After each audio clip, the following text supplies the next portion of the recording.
Assalamualaikum warahmatullahi wabarakatuh. Selamat pagi. Perkenalkan, saya Michael Centuri. Di sini saya akan sedikit menjelaskan mengenai instrumen hukum lingkungan nasional, yaitu pada bagian instrumen ekonomi, internalisasi biaya lingkungan atau Polar Pay Principle. Sumber daya alam dan lingkungan hidup merupakan penunjang keberlangsungan kehidupan manusia. Seluruh aktivitas ekonomi, baik produksi, konsumsi, dan jasa secara langsung dan tidak langsung, akan memanfaatkan unsur-unsur sumber daya dan lingkungan hidup dalam kegiatannya. Sumber daya alam dan lingkungan hidup merupakan modul utama bagi pembangunan.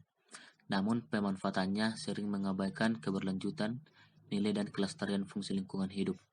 Akibatnya, kualitas dan kuantitas sumber daya alam dan lingkungan hidup cenderung menurun dan mengkhawatirkan. Konsepsi tersebut sesuai dengan amanat Undang-Undang Dasar 1945 Bab yang ke-14 mengenai perekonomian nasional dan kesejahteraan sosial. Pada pasal 33 ayat 4, yaitu perekonomian nasional diselenggarakan berdasar atas demokrasi ekonomi dengan prinsip kebersamaan, efisiensi berkeadilan, berkelanjutan, berwawasan lingkungan, kemandirian, serta dengan menjaga keseimbangan kemajuan dan kesatuan ekonomi nasional. Pendekatan instrumen ekonomi dapat menjadi salah satu solusi untuk memperkuat pendekatan yang saat ini digunakan dalam pengelolaan sumber daya alam dan lingkungan hidup di Indonesia. Instrumen ekonomi merupakan kebijakan alternatif dalam menghadapi keberadaan eksternalitas. Secara umum, dapat dikatakan bahwa eksternalitas adalah suatu efek samping dari suatu tindakan pihak tertentu terhadap pihak lain, baik dampak yang menguntungkan maupun dampak yang merugikan. Instrumen ekonomi untuk pengelolaan sumber daya alam dan lingkungan dapat diartikan sebagai mekanisme administrasi yang digunakan oleh pemerintah untuk mempengaruhi perilaku siapapun yang mendapatkan nilai dari sumber daya, memanfaatkan, atau menyebabkan dampak sebagai side effect atau eksternalitas yang disebabkan aktivitas mereka. Dalam hal ini, intervensi pemerintah dapat berupa suatu kebijakan atau peraturan yang bersifat pencegahan atau safety regulation, ataupun peraturan terkait tanggung jawab hukum atau liability rules yang dapat mempengaruhi nilai efisiensi dihasilkan dari implementasi pilihan, peraturan, atau kebijakan tersebut. Dari konsep yang berkembang, setidaknya dapat disimpulkan 4 hal utama menyangkut fungsi instrumen ekonomi dalam pengelolaan lingkungan, yakni yang pertama, menginternalisasikan eksternalitas dengan cara mengoreksi kegagalan pasar melalui mekanisme full cost pricing. Yang kedua, mampu mengurangi konflik pembangunan versus lingkungan, bahkan jika dilakukan secara tepat, menjadikan pembangunan ekonomi sebagai wahana untuk perlindungan lingkungan dan sebaliknya. Yang ketiga, instrumen ekonomi berfungsi untuk meningkatkan dan menstimulasi efisiensi dalam penggunaan barang dan jasa dari sumber daya alam, sehingga tidak menimbulkan over consumption. Dan yang terakhir, instrumen ekonomi dapat digunakan sebagai sumber penerimaan.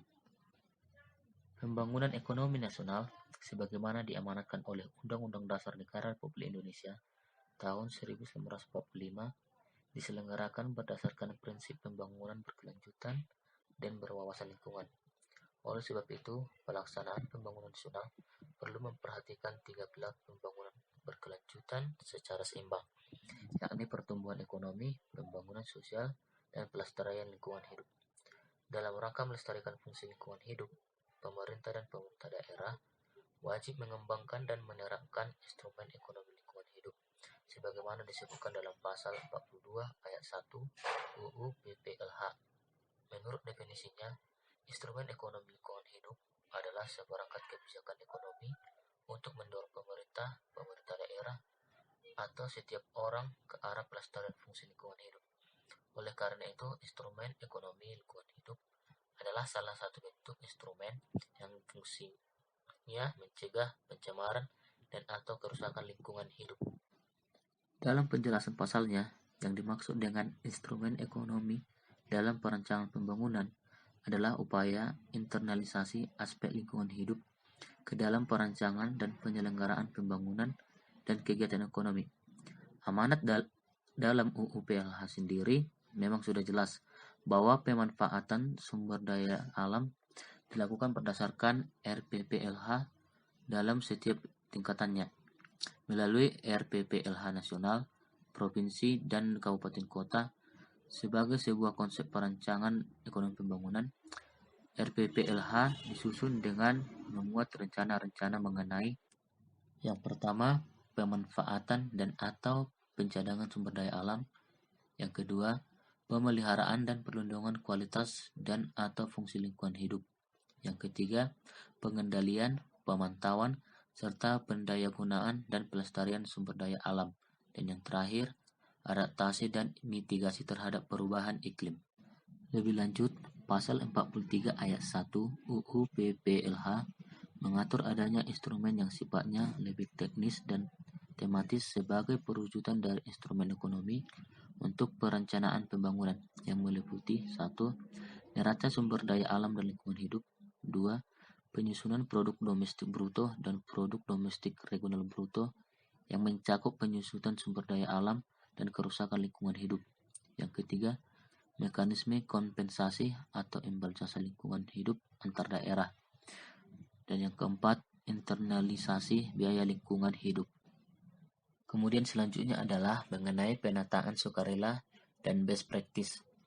Penataan sukarela atau dapat juga diistilahkan dengan best practice means adalah suatu instrumen yang berpangkal mengendalikan sampai tingkat yang berdasarkan teknik penjernihan atau proses produksi yang sudah diterapkan dianggap dapat dipertanggungjawabkan dari segi teknis dan ekonomis perusahaan. Penataan sukarela menurut Prof.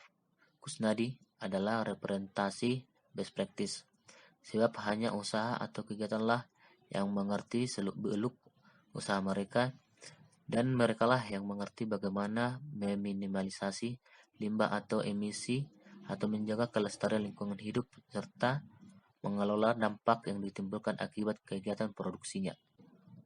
Berikut beberapa tujuan kode praktek pengelolaan lingkungan hidup sukarela.